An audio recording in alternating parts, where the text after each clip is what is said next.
আজ আমাদের নীল আইল্যান্ডের শেষ দিন। আমরা সকালবেলা উঠেই গাড়ি করে ভরতপুর বিচে পৌঁছে গেলাম। এখান থেকেই আমার স্কুবা ডাইভিং করার কথা। আমরা যখন পৌঁছলাম তখন 6টা বাজতে 5 মিনিট বাকি। তখনও এখানকার কাউন্টারগুলো ওপেন হয়নি। কিছুক্ষণের মধ্যেই কাউন্টার ওপেন হওয়ার পরে সব ফর্ম ফিল আপ করে জমা দিয়ে দিলাম। সূর্য তখনও অল্প একটু উঁকি মারছে। বিচটা খুবই শান্ত এবং জাস্ট বিচের পাশে যে নীলের পোর্টটা সেটাও দেখা যাচ্ছিল। অপূর্ব সুন্দর ওয়েদার, সকালবেলাটা এত সুন্দর ঠান্ডা।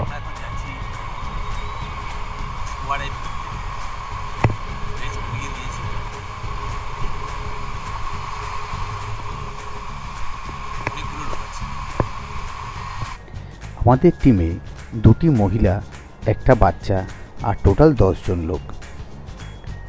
আমাদের ইনস্ট্রাক্টররা সব সিলিন্ডার আর বাকি সব গিয়ারগুলো নিয়ে গোছাতে ব্যস্ত ছিল।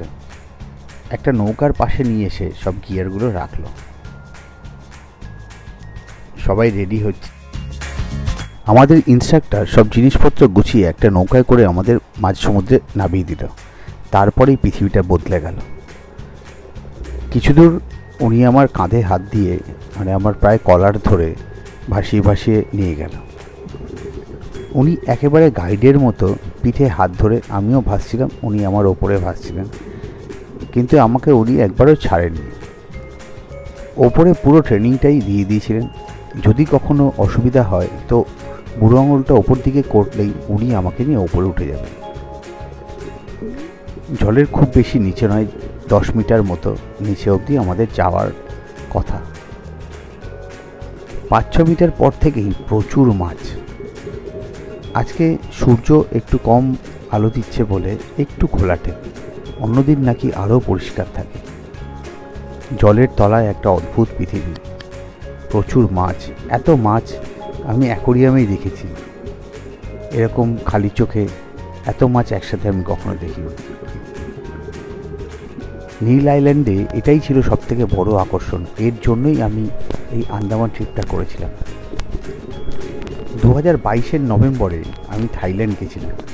ওখানে কোফাঙ্গানে আমি স্কুবা ডাইভিং করেছিলাম।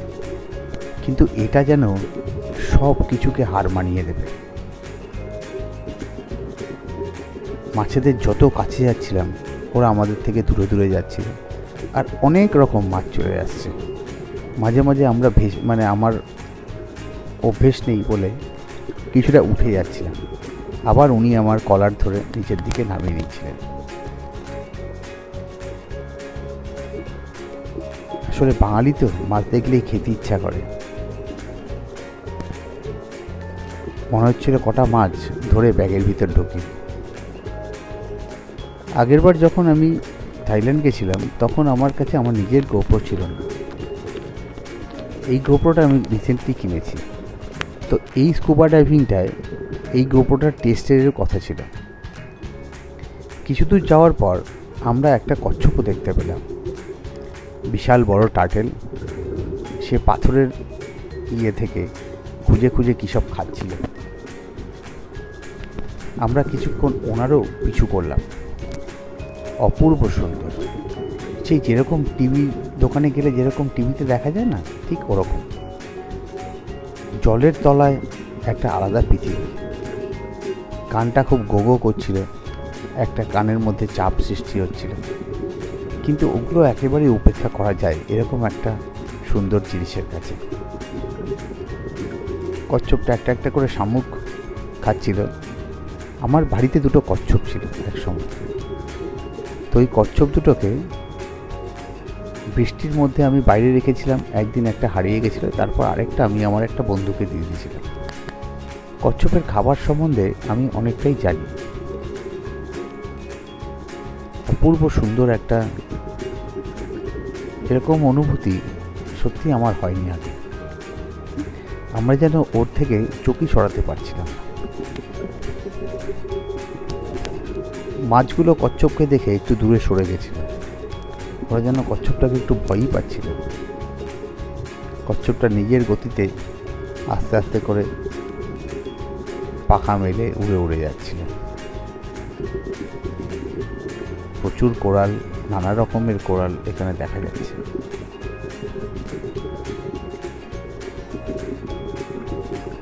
আমার হ্যাভলকেও স্কুবা ডাইভিং করার ইচ্ছা ছিল, ওখানে নিমো ফিশ দেখার জন্য, কিন্তু এবার হয়নি। পরের বার এসে ওটা অবশ্যই করব।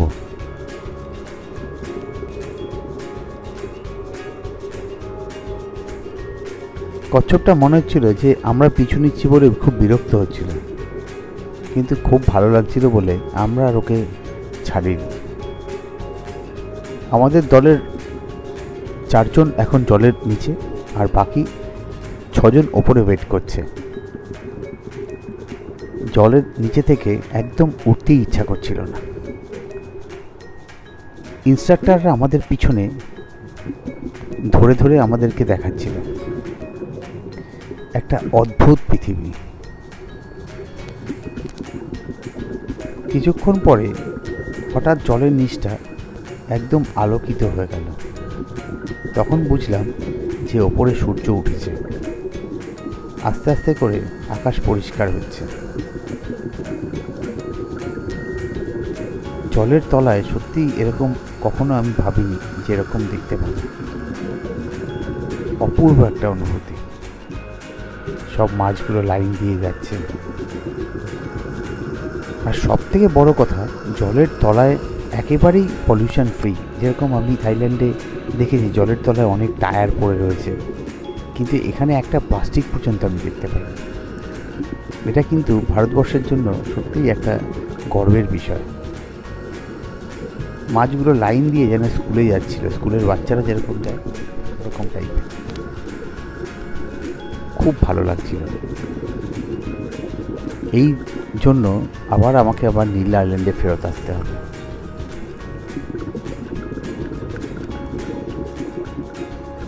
অপূর্ব সুন্দর, ভাষায় বলে বোঝানো যাবে না। যদি কখনো নীল আইল্যান্ড যান, এই স্কুবা ডাইভিংটা নীল আইল্যান্ডে অবশ্যই করবেন।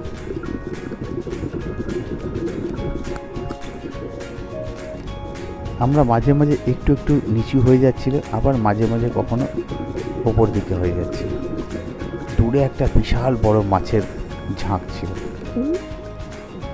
তা আমাকে আমার ট্রেনার ওদিকেই নিয়ে যেতে লাগলো। মাছের ঝাঁকটা যেন হাত দিয়ে ছোঁয়া যাবে, এত সুন্দর। কিন্তু আমরা এগিয়ে গেলেই ওরা ফসকে যাচ্ছে। কিছুতেই একটা মাছ আমি ধরতে পারলাম না। এক হাতে গোপ্রো, এক হাতে মাঝে মাঝেই ওই চোখের চশমাটাকে ঠিক করতে হচ্ছে। আর সব থেকে ডেঞ্জারাস জিনিস হচ্ছে কানটা গোঁড় করছে। এটা কিন্তু অবশ্যই হবে, কারোর যদি কানের প্রবলেম থাকে অবশ্যই জলের তলায় না যাওয়াই উচিত। আর এখানে যখন আপনি ফর্মগুলো ফিল আপ করবেন, ওখানে আপনার শরীরের অনেক কিছু, মানে ওটা হেলথ চেক আপের মতো।